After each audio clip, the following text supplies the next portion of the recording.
Jacob is back at it, here to give everyone another Chicago Bulls news and rumors related video. As I had promised, due to the overwhelming number of people that support this channel when I cover the Chicago Bulls, that I would do at least one Chicago Bulls related video a week, even though covering the Bulls isn't the primary thing on my channel. I'm adding it to the things that I do just because you guys support the channel a lot when I cover the Bulls. And of course, if you like these videos, if you're a fan of what I'm talking about, make sure you smash that like button. Sound off in the comment section about your thoughts regarding the topics I'm going to talk about. And of course, don't forget to hit that sub button, subscribe to the channel, join the team, show your damn support, and be a part of something special. So let's start the video off with the biggest newsworthy story, and that is the tampering investigation into Lonzo Ball has finally been completed, and the Chicago Bulls are going to be penalized one future second-round draft pick. Now, I was on record saying the longer this thing took, the less likely the Bulls would lose a first-round pick. And then there were some people that were saying, no, the league's going to come down hard on the Bulls. They're going to take a lot from the Bulls. They're going to fine them, take a first and a second. They're going to do all this stuff. But it just didn't make sense to me. If the ruling would have came early on, like let's say September, maybe mid-October, then I could see that potentially happening, but it didn't. And the Miami Heat also got penalized a second-round pick too with the Kyle Lowry tampering investigation. I don't know what specifically the Bulls did, how they, if they just talked to him a little bit earlier than the time they were able to talk to him. I would like to see like the evidence that the league has regarding that, but obviously they didn't have much because they really wanted to crack down on the Bulls, and they did. Now, if you want to crack down on somebody, now I know title-wise he's not the general manager of the Lakers, but LeBron James is really the general manager of the Lakers, and he tampers all the time. So crack down on LeBron. I'm not a LeBron hater. I happen to think LeBron's one of the best NBA players of all time. Probably top 5. He does whine and complain a lot, but hey, man, he's had a great career to back that up, and I wish he would have signed with the Bulls back in the day. That would have been great if LeBron would have joined the Bulls, but he joined the Heat instead. His decision to take his talents to South Beach. So I think the NBA should do away with the whole tampering thing altogether, or make it very clear. Nobody from the organization, whether it be somebody in the front office or somebody that's a player on the team, can talk to free agents until this particular time when free agency starts. You know, if you're just going to slap people on the hand and take away a second-round pick, then everybody's going to start tampering because nobody really gives a shit about second-round picks. Typically, they don't necessarily produce. Every once in a while, there's one that, comes out, the reigning MVP, Nurkic of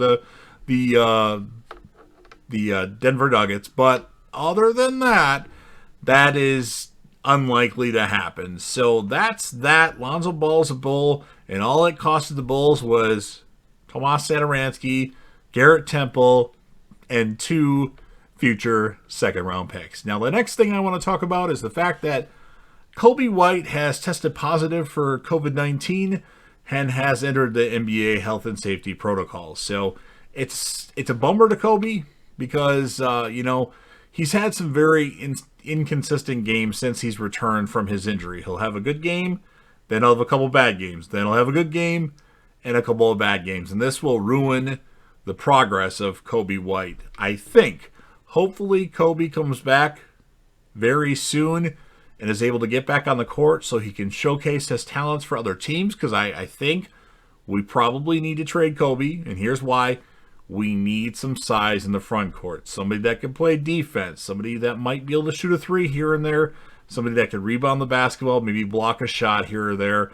We need that guy in the front court. It's going to be very critical, especially when it comes to playoff time, that we have that person in the lineup. You know what? I know Arturas will get somebody.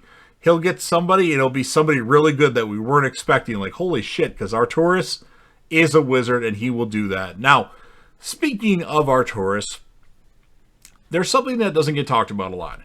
He is a beast in terms of running an organization, because a lot of people don't talk about the fact that during the offseason, he was able to move the contract of Al Farouk Aminu. he would have probably still been sitting on our bench if John Paxson and Gar Forman were in charge of the Bulls. I think it was very hard to move that contract. And we got DeMar DeRozan in the deal as well. So we had to give up Thaddeus Young, Al-Farouq Amino, and a first-round pick for DeMar DeRozan.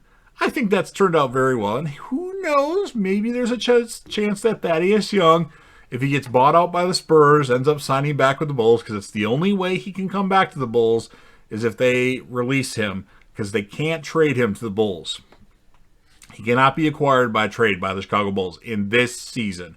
Those are strict rules.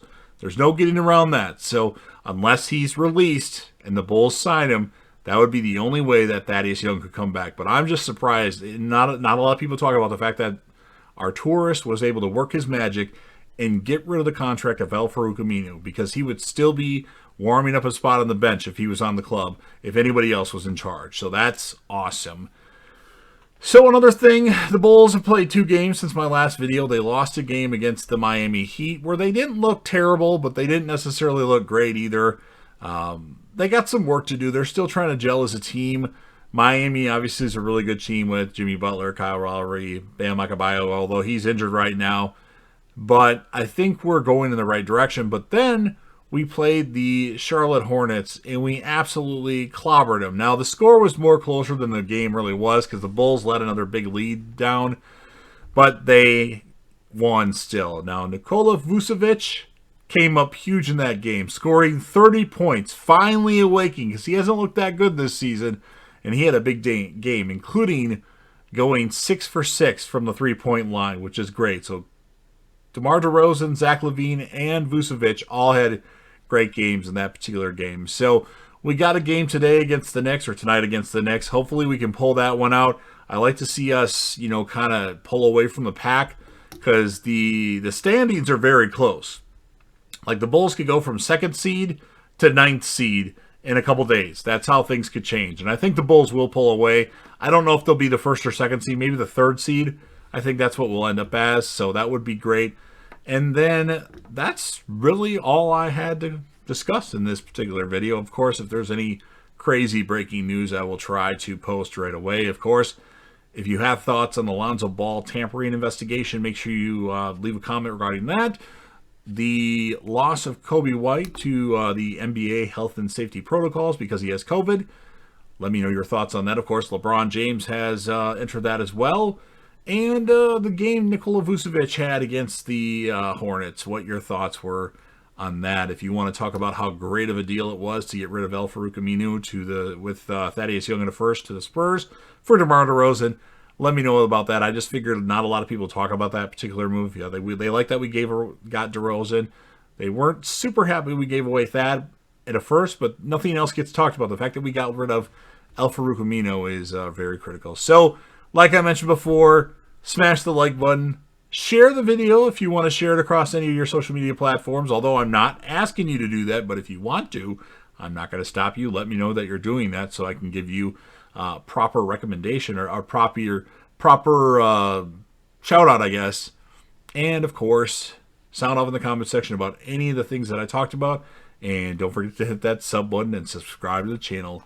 And JDev will return.